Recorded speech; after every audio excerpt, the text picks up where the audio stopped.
Online School because they want to join the UK education system. And we'll be continuing that work with Highgrove Education next year. This is a new school for me, but actually it's the same group of teachers and the same structure of provision, the same focus on students who are academically ambitious and want to go to top university, maybe in the UK, maybe a worldwide university. Some of our students go to the US or to European or Asian universities, but I think many of them join us because they've got aspirations to join the UK education system and perhaps study A-levels with us or take a course like the EPQ to help bolster their profile for university. And I'm sure we're going to be speaking much more about that in the webinar. Yeah, absolutely. Great. Thank you so much for such an insight. As you've noticed, I forgot to press record. So it's I did notice. All right. Well, let's begin then. So today we will cover everything that you had already in your invitation. I think everybody has a pretty good idea what we're going to talk about. But of course, at the end, there will be time for questions and answers. And during the presentation, if you want, you can also write some questions or comments in the chat, and then I will be checking on them when Heather is speaking, and Heather will be checking when I'm speaking. We will touch base on visa support today for international students, but we are no specialists. I am only basically feeling brave enough to speak about it because of my background working with all the international students, but we will be happy to recommend somebody who will deal with your visa application. So education, just a very quick overview. Education in the UK is divided into this kind of stages. GCSE usually starts in year 10 and lasts into year 11. That's around 14 for children who are around 14 years of age. And then A-levels are the kind of two last but quite important years of educational system in the UK. And then you can, as an international student, you can do foundation year, but usually after A-levels, not usually, 99%, you don't need it. You move on to undergraduate bachelor degree. And higher education in the UK is capped at around £9,000 for domestic children, and then it could get up to £35,000 plus for international students. I know there were some people signed up today from Middle East, and there are some countries in the Middle East who sponsor education for their citizens, and I can talk to you about it separately because I do have experience applying for visas, educational grants from Saudi Arabia in particular, but other countries in the Middle East as well. Heather, tell us more about A-level and how that helps to prepare for universities. Yeah, so most students take 3 or sometimes 4 subjects at A-level. One of the kind of highlights of the British education system is that at A-level, we go into a lot of depth. There's a lot of stretch and challenge in just a small number of subjects. So it's a quite different system from the US system and the IB system, which are broader, really suit students who have got particular interests or passions, who want to explore a greater depth of knowledge in the particular subjects that they choose. They are tough, and so you do need excellent teachers, and you need to be quite dedicated to achieve good grades. But they're not difficult for students who are hardworking and focused. And for students who are thinking of transitioning from a different education system across to the UK education system, you might actually find it easier at A-level than at degree level, because the UK degrees are designed for students who've gone through A-levels. So typically, they'll be quite advanced in the few subjects they've taken at A-levels. And so the degree course starts at quite a advanced level. For example, if you were choosing to take a degree in mathematics, you would already be expected to have a very strong standard of mathematics on entering that degree, which A-levels in maths and further maths can take. And if you're an international student, like thinking, is that right for me to transition over to the UK system at A level? We've had plenty of experience of students doing that with us previously at Harrow School Online and doing it very successfully. So our school makeup at Harrow School Online is about 60% international students. Last year in our A levels, we got 41% A stars.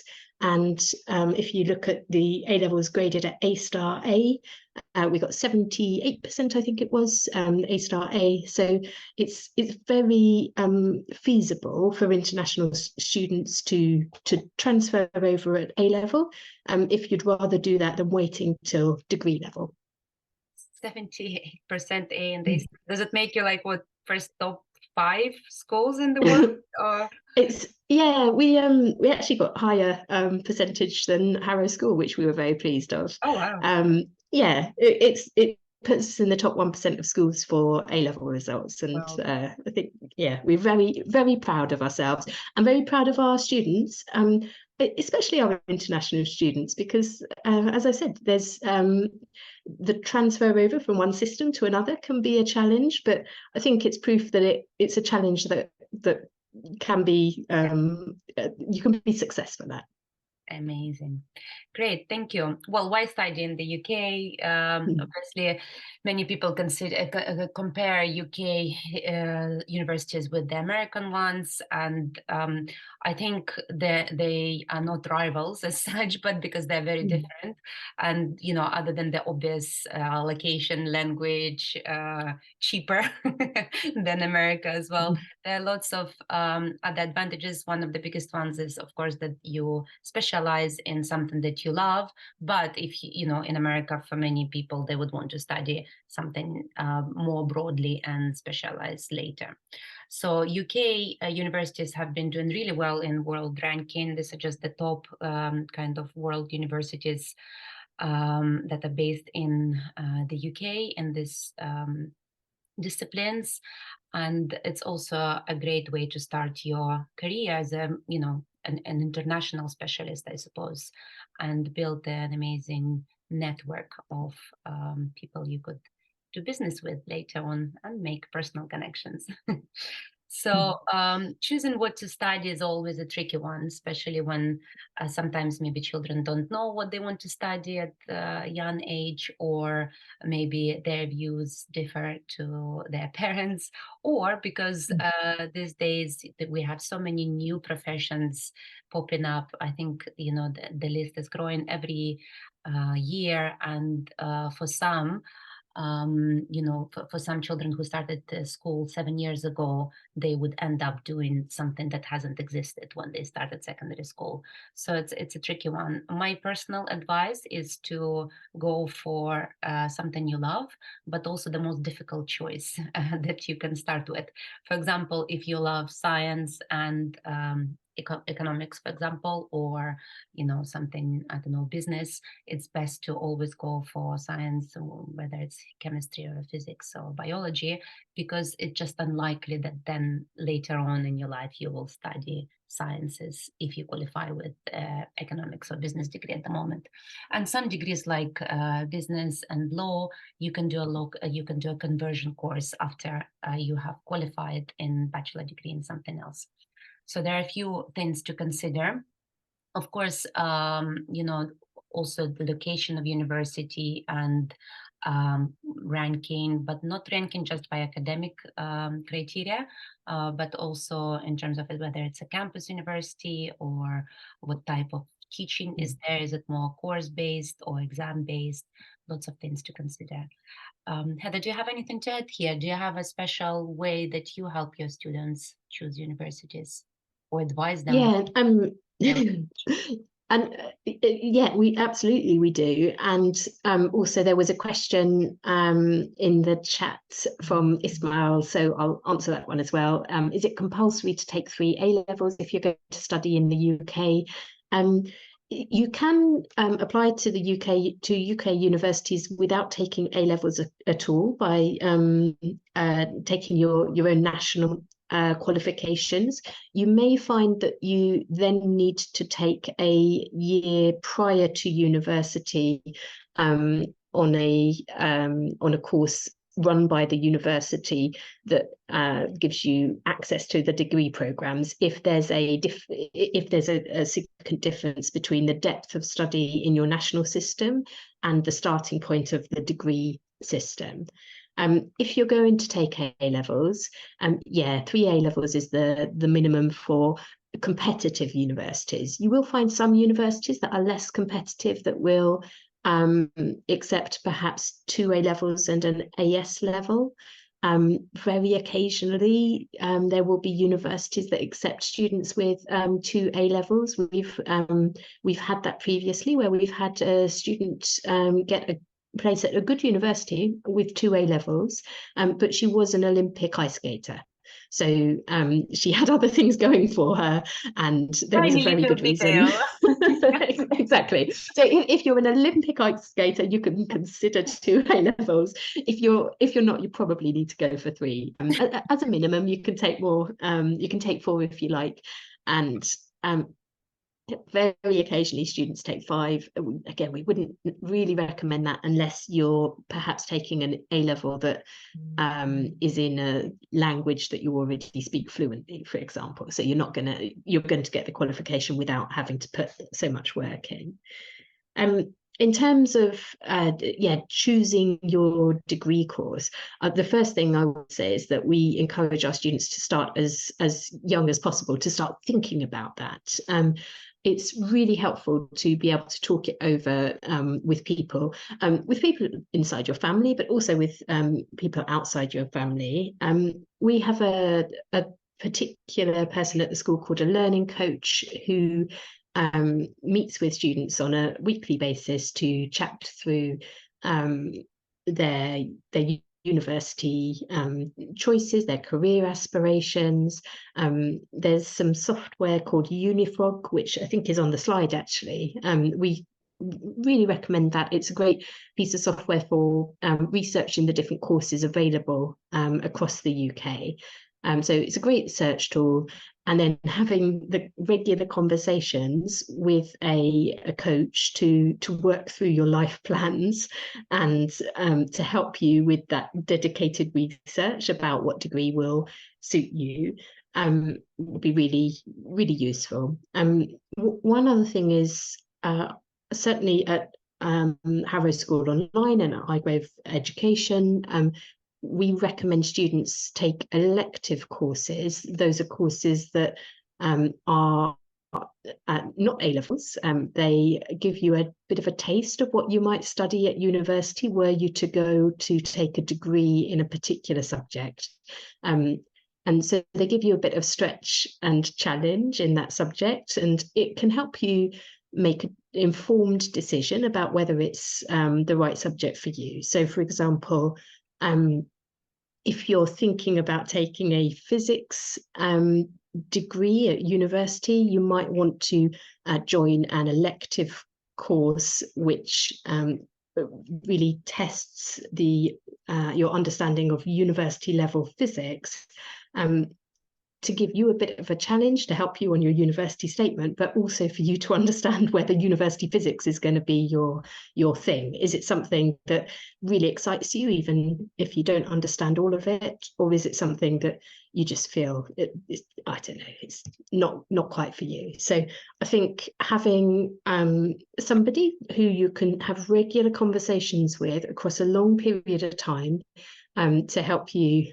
determine what your choice will be, and then doing things to test out that choice to make sure that it's the right one. So trying a little bit of study in that particular area at a slightly more advanced level to see if it still interests you.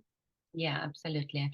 And we will talk about extracurricular a little bit more when it comes to discussing personal statement. So this is the traditional structure of applying to universities in the UK. For international students, there are sometimes some ways around the deadlines or past the deadlines, but usually applications are submitted through UCAS, which is a universal platform for all universities in the UK, and you would need to make an account, put in your personal details, your 5 choices of university courses that you have chosen. So this could be 5 different universities. This could be some courses perhaps that differ slightly one from the other, but in the same university, although traditionally it's usually the same course in 5 different universities, because you would need to explain in one personal statement to all those universities why you want to study this particular course, which will be hard to do if you are going for 2 courses in different universities. Then they will need your educational history. By that we mean your grades, current grades or predicted grades from your current school. In the UK system, it's usually GCSE or IGCSE, and predicted grades after the first year of A-level. There will have to be a personal statement submitted. Now, personal statement for this year's application stays the same, which is a long essay, so to speak. And then for 2025 application, it's changing. We will speak about it a little bit later. And then you will need to submit references. So do stay polite to your teachers at school until you leave, because they will be the people writing about you to UCAS application. There are some countries that, particularly in Ukraine, Russia, and Kazakhstan, where it's sometimes if you come from a state school, it's quite hard to get reference from teachers. There are ways around it, and if that's your case, we can discuss that later. The traditional deadline for applications for Oxford or Cambridge, you cannot apply to both. It's either Oxford or Cambridge, and that's 15th of October. For this year, it has passed. And then you need to wait for invitation for interview. And for some courses, you would need to take extra exam for Oxford to Cambridge as well. And then the general deadline for all applications is 31st of January 2024 for those who are starting university in September 2024. Usually schools help with the application in UCAS, and they help with choosing universities as well through Unifrog or UCAS. I'm sure, Heather, you have a special, as you mentioned, the coach, a career coach who would do all of that. I think the question as a parent that I really want to ask you is about references, because the students, the applicants and parents don't see the references. Please tell us, do you fail someone on purpose, or would you be nice about most of your students usually? Yeah, never. We're always supportive of our students. I think with references,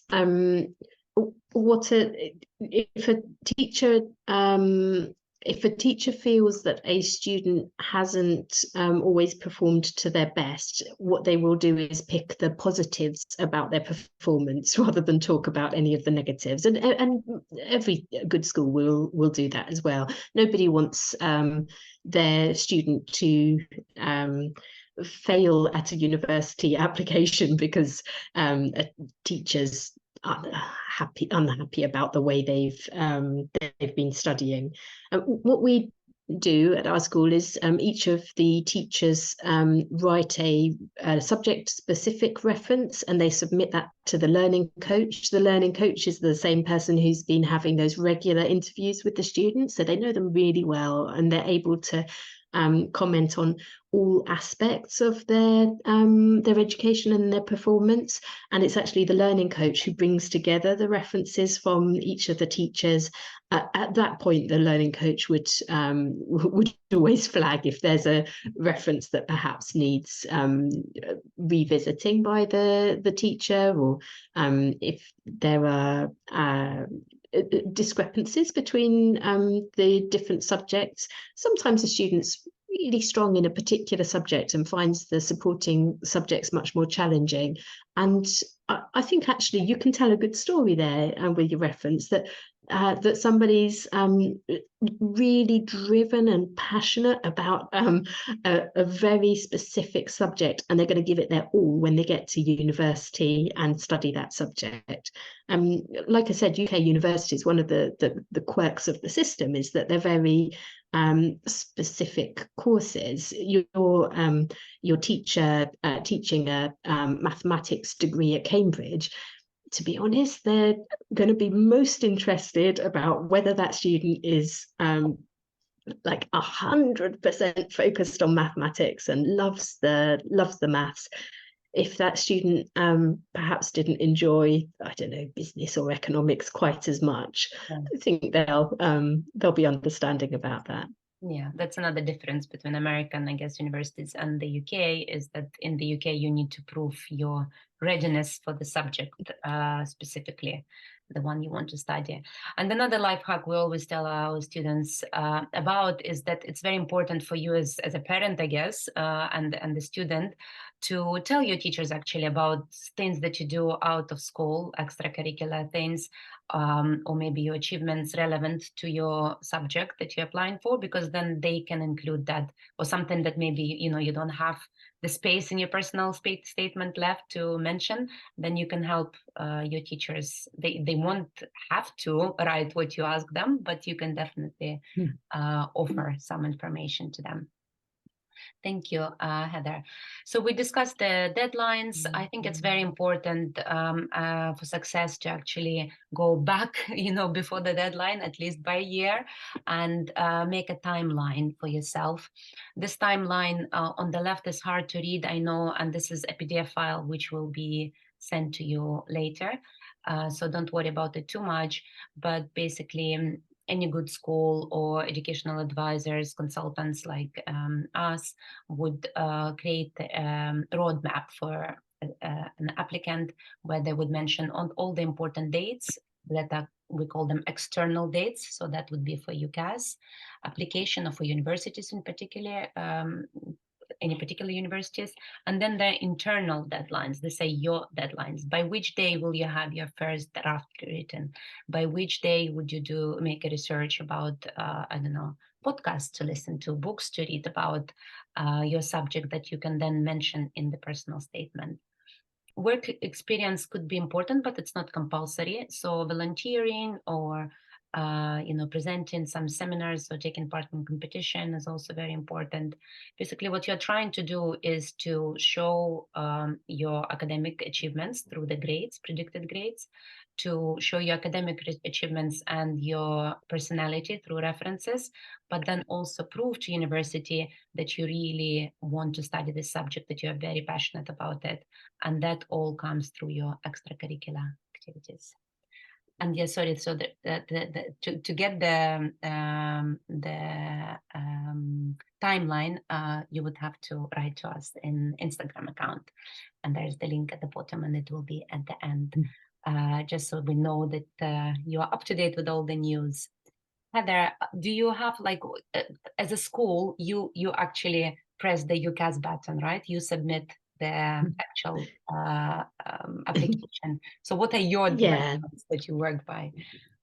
Yeah, so our timeline starts very early, and the reason for that is that for the more competitive universities, typically students need to take some kind of examination that's not just a A-level examination, in order to show how good they are at that subject. So, for example, if you wanted to study physics, you would need to take a PAT exam, as well as your physics A-level, if you are interested in taking physics at Oxford University and some of the other very competitive university courses for physics. So we in year 12, so that's 2 years before you go to university, in the autumn term, we start those conversations with students about choosing which university courses they might be interested in. And in the January of year 12, we then start them on the preparation courses if they need to take a preparation course to get into university, and lots of courses, so physics, maths, computing, engineering, law, medicine, dentistry, any of the sciences at a Russell Group university, so one of the better universities. Typically you will need to take a entrance test.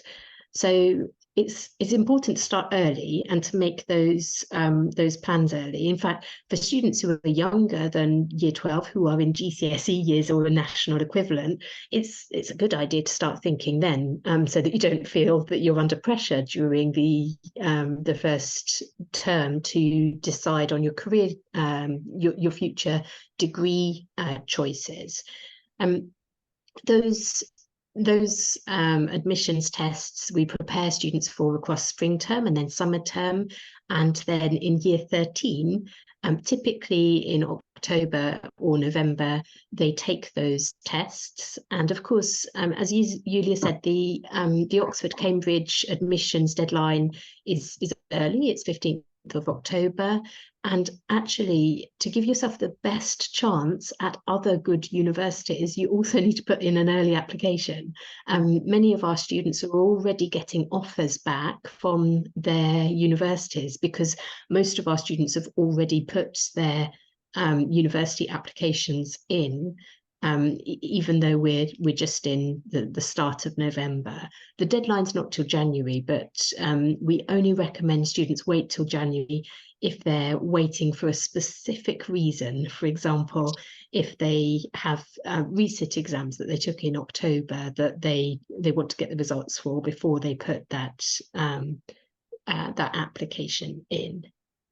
There's a question about international students taking A-levels if they sat their national exam of their country. Possibly not. It depends which level your national exam is an equivalent of. So you'd need to look at that on a country by country basis.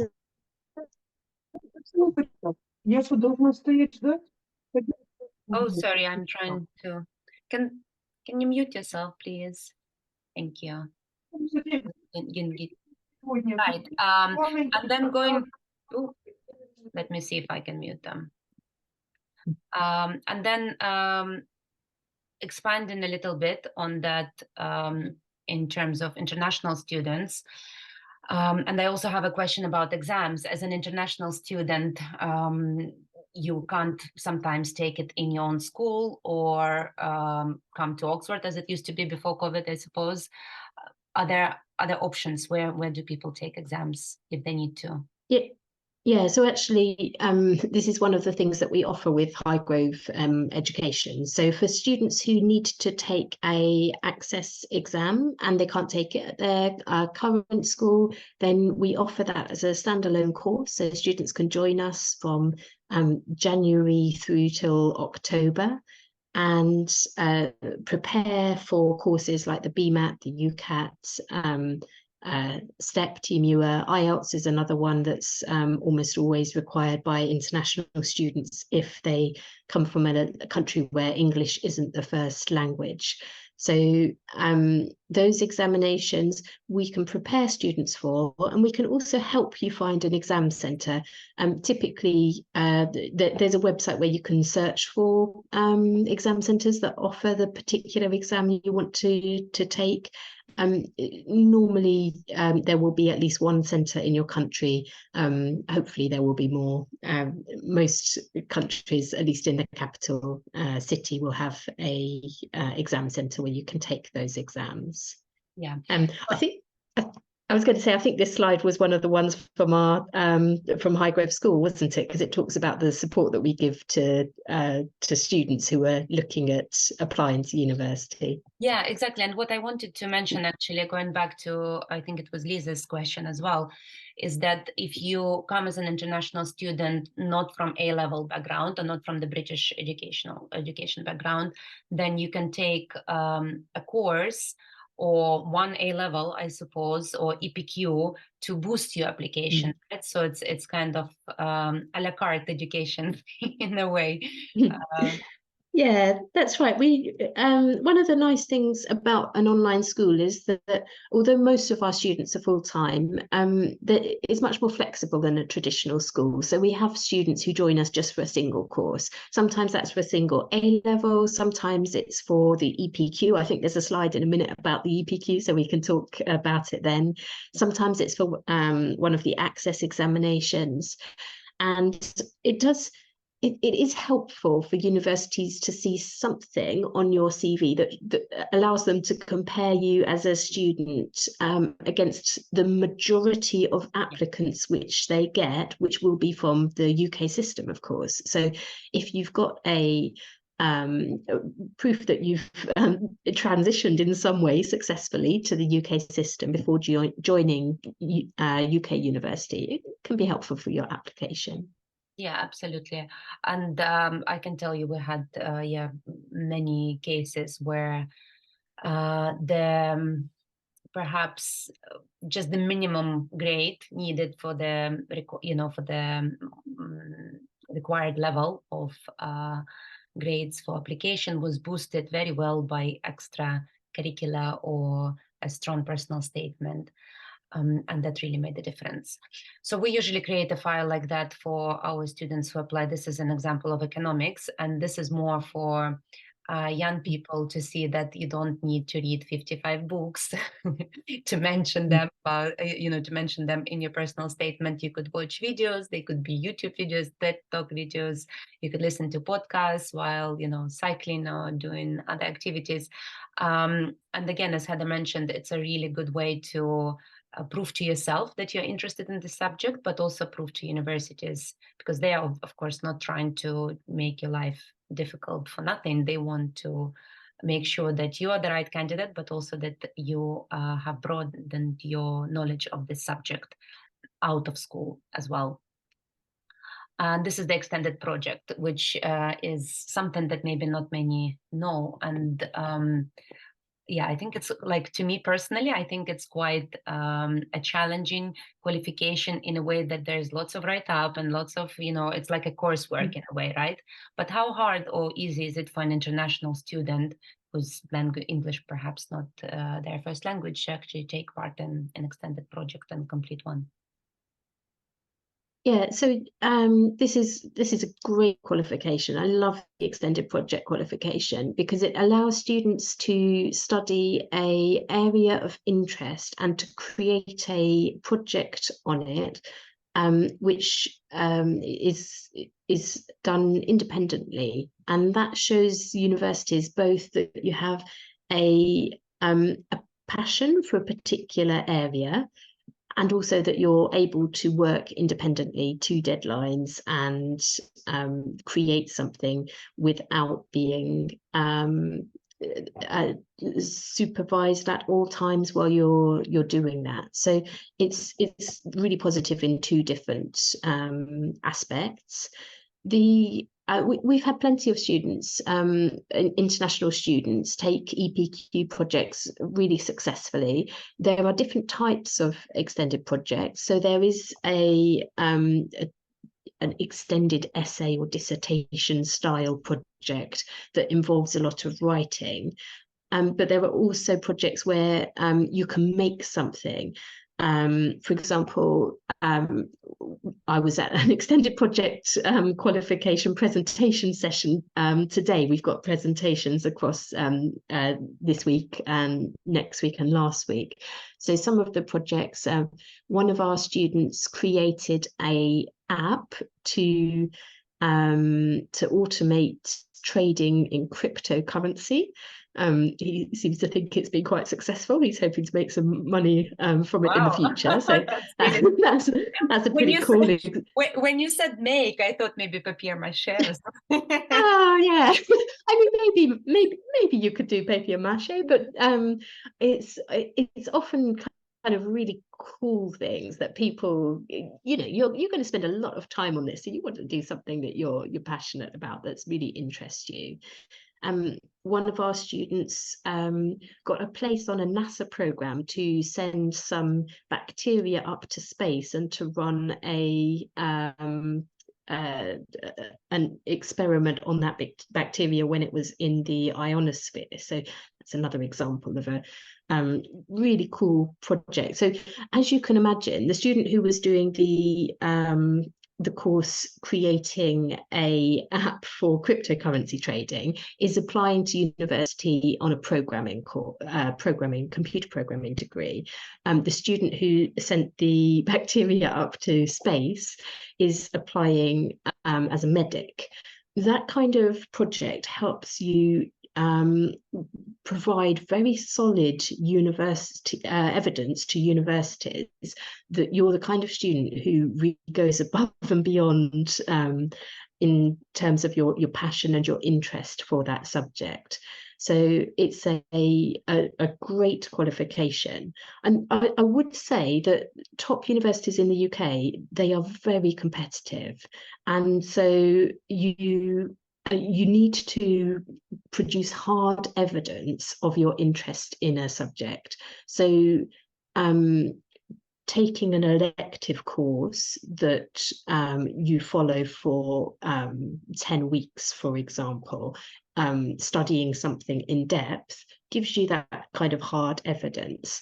Running a club or society at your school, our school, both Harrow School Online and Highgrove Education, have student-led clubs and societies, and the reason for this is that it allows our students to show evidence of their leadership and their passion in a particular subject.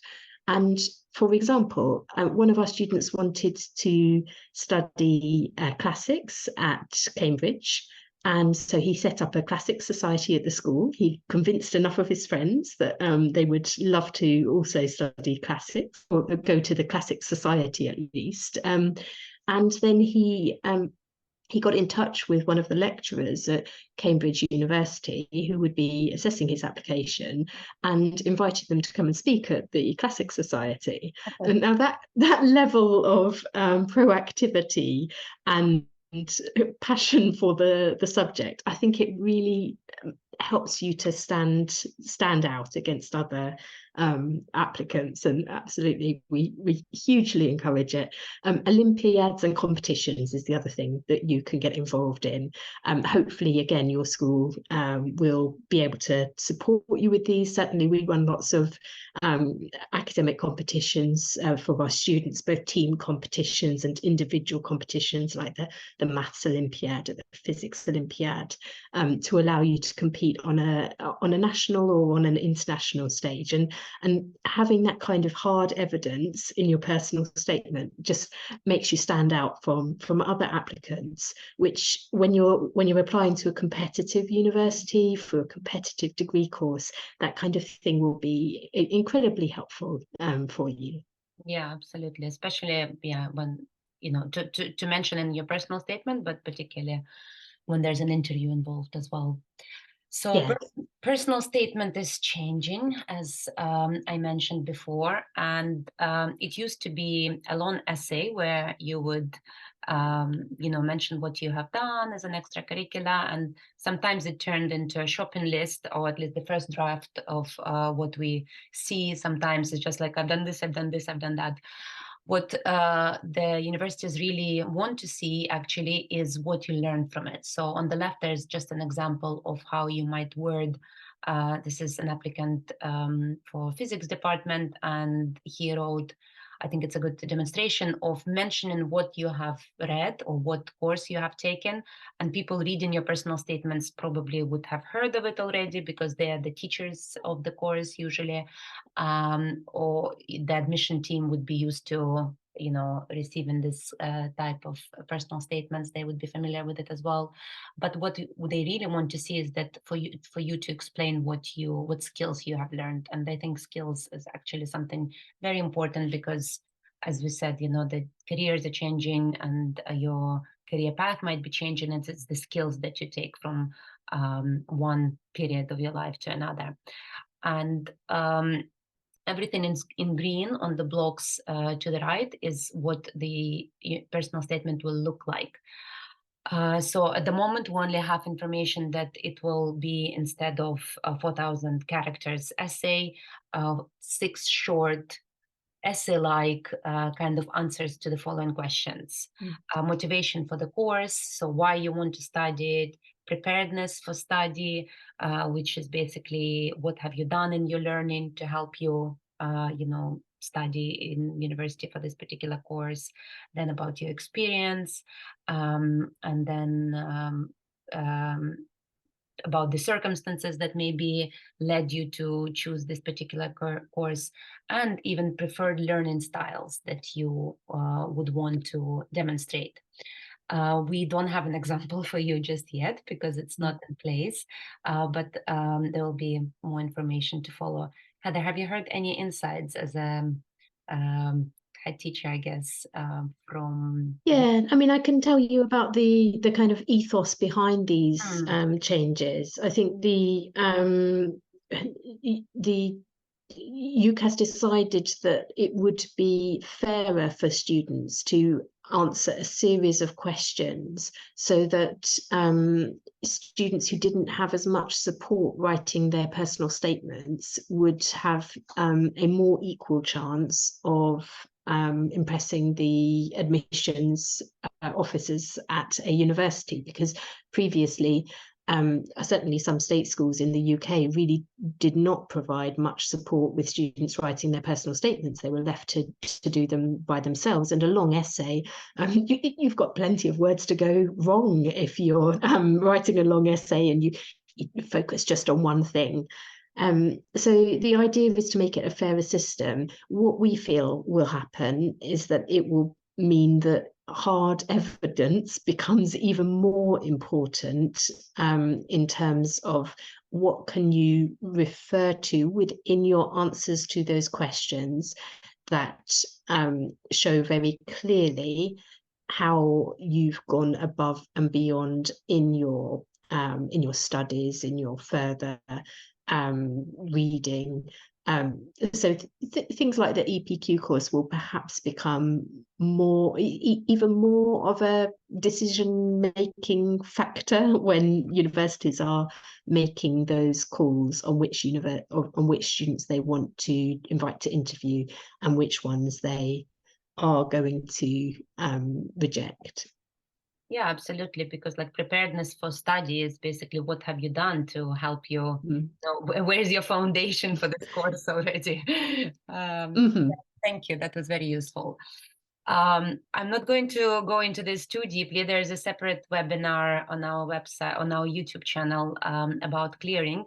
But basically, if something goes wrong, there is still a chance to go to university of your dream, I suppose, or maybe amend your dream a little bit. But IB and A-level results come out in summer. So when you get an offer, so it's a bit different for those coming from schools in, for example, I think we had a question from Ukraine there, where you come from Ukrainian system and you have already finished maybe your university at the age of 17, and then you studied something extra and you apply with your grades already to start university at 18. In the UK, you get predicted grades and then you submit them to your UCAS application, and then you're given conditional offer. And conditional offers usually go as, we will give you a place on the condition that you will get this grade. And quite often those grades that they want, they not quite often, but they can be even lower than the grades you have predicted, or they can be your predicted grades. And then you will know for sure which university you go to only in summer. Out of 5 universities, you might get 3 or 5 or 4 conditional offers. Then you will have to end up with 2. You will have to choose your first choice and then safe choice.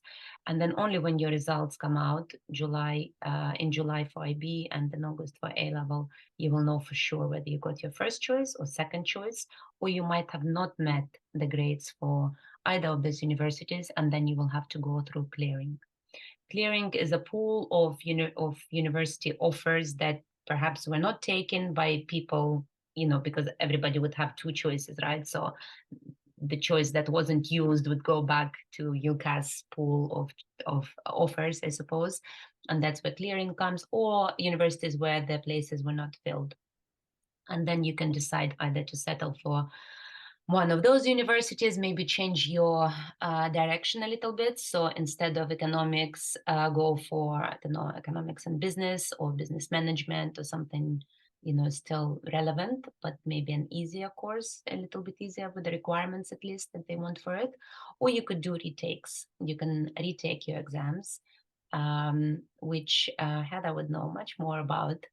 And Heather, have you had students who maybe took a gap year and decided to retake A levels?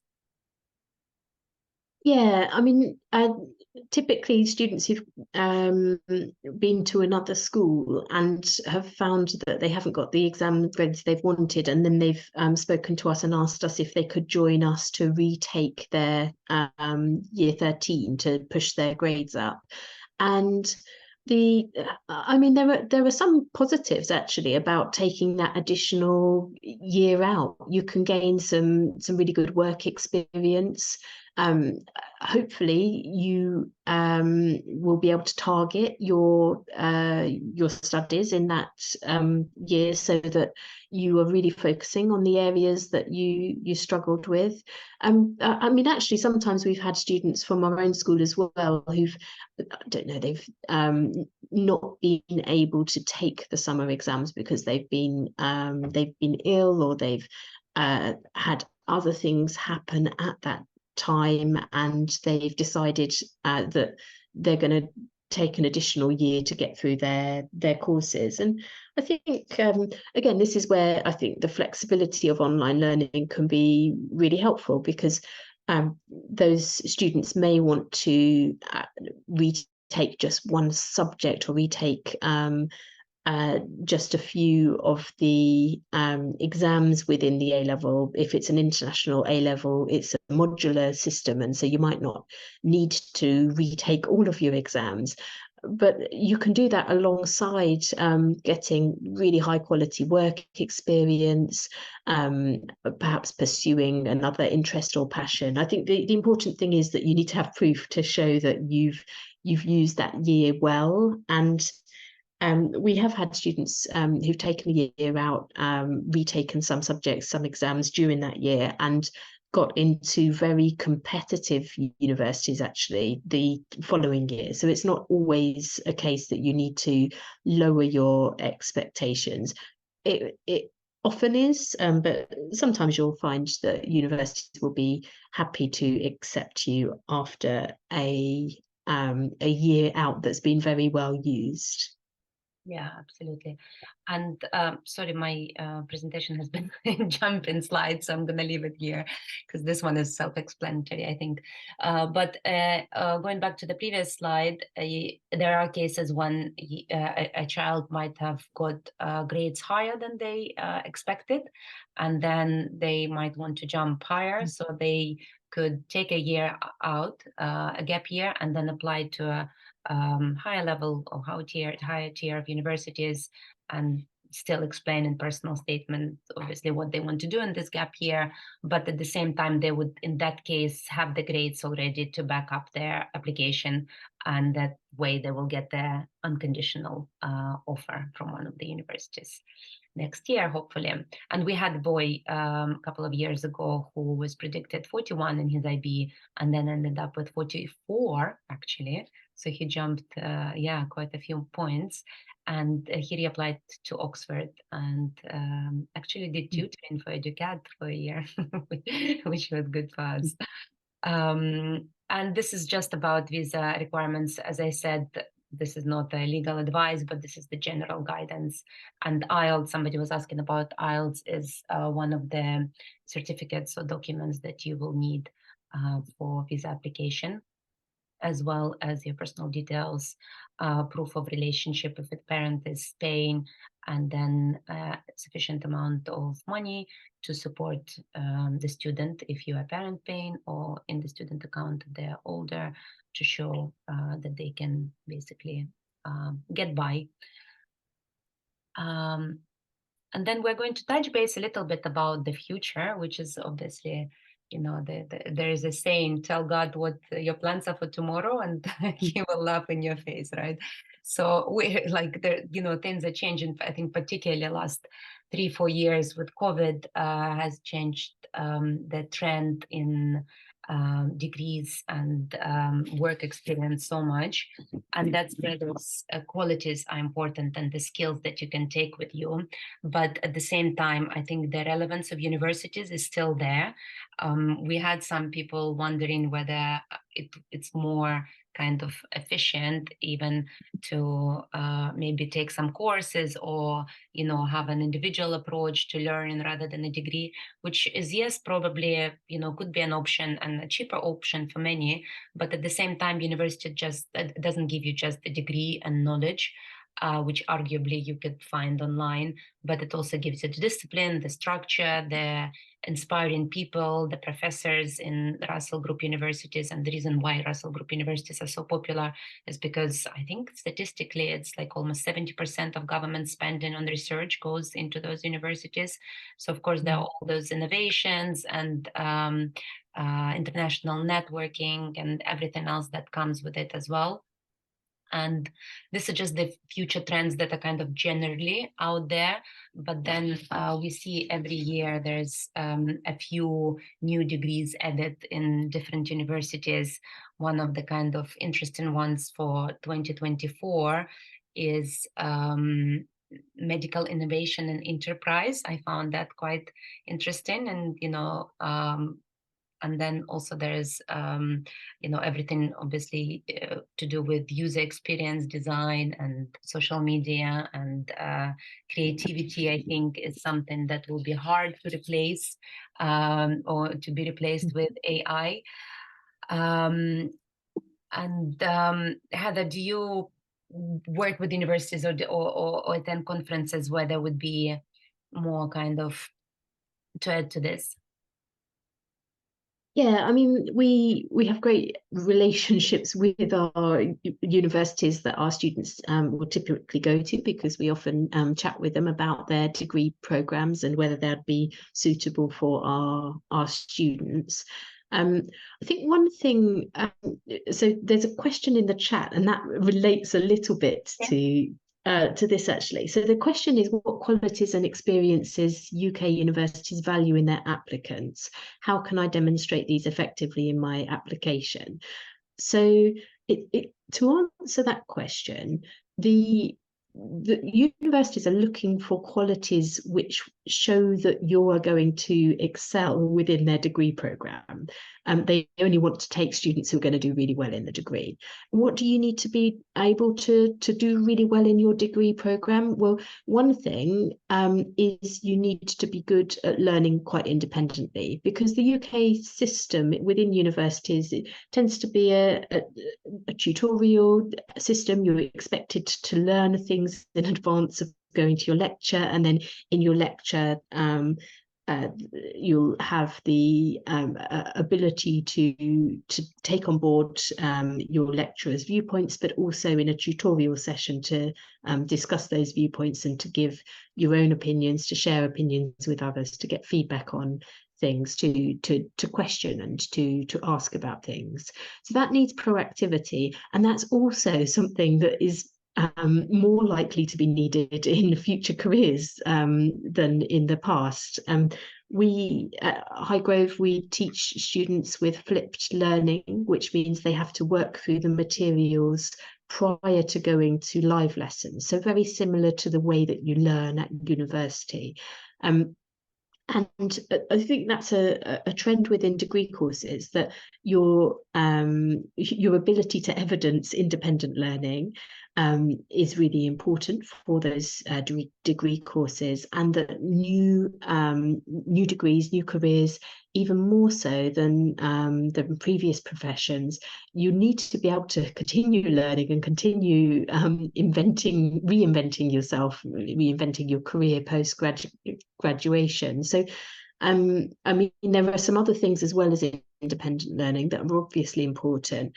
The ability in your subject is a key one, and your motivation is a key one. So those are the three things that I think are going to be key to the people making decisions about UK universities, and also just 3 general trends about where degrees are going in the future. There's going to be more change, more adaptability, perhaps more creativity, and those things that you have that prove that you have the motivation and the independence, the proactivity to access that kind of course is going to do you well both in your degree application and in your future career. I guess, again, if you're really good at a particular sport, you might find, just as you do in US universities, that you get a ticket into Oxford or Cambridge because you're an exceptional rower, for example. But that's much less the case in UK university applications than it is in US university applications. They're very interested in the key things that are going to make you excel in your course, rather than general I don't know, character traits. And that's because the people reviewing your application will be subject specialists. They'll be the ones deciding should you be studying their subject. So they're going to want to know your ability, your motivation, your ability to learn independently. Yeah, exactly. And that's, hard to demonstrate, but there are ways to do so, I'm sure. And this is just like from the latest. It's actually a couple of years old now, but this is the prediction of automated jobs that will be replacing people in the future. Obviously, don't don't take it personally if it's one of your professions. But I think more and more in hotels we see now administrators being replaced by self-check-in, and that's where creativity, I think, whether it's in science or in mathematics, it's still very important and needed. And also loving what you do, I think, because you will be best at that and want to study the best for it. And another trend, I think, is I mentioned a little bit earlier, is combining. In UK, it's not very popular to have a combined degree. There are options to do it, but if you do mathematics, for example, and then convert to a law degree, you could be an excellent tax advisor. Just as an example, where you would qualify in maths and law, and then can combine those knowledges. And there are different professions that can also reflect 2 kind of disciplines. And we did mention skills previously, but I think overall, it's very important to stay a nice, kind person, curious person, be self-aware, be compassionate, and have the empathy. Because at the end of the day, it's not just your degree that gets you the job; it's you as a person who goes through to those interviews and make a good impression. And working through, like, this is a next level webinar about work experience in universities, and having good references from that work experience. But I think having those skills will help you as a person, working in team, but also as a professional as well. And that's something that being in a good school, doing extracurricular, helping people, volunteering would help you. Now, if you're watching this webinar and you haven't, and you want them, you're watching this webinar but you haven't attended it live, please go to Highgrove's Instagram, and we will send you the timeline if you wanted to. Everybody else should get it on via their email. And if you have any questions, you could either type it or put your hand up, and we will answer in the last couple of minutes. But we're on time, more or less. Actually, that's great. That's good working ethic, right, Heather? I think that's and we've been kept on our toes with questions throughout, which is always nice. I like to get the questions in to be able to make the information as specific and helpful as possible. Yeah, well, it was lovely to have you. Thank you so much for sharing your experience and your expertise.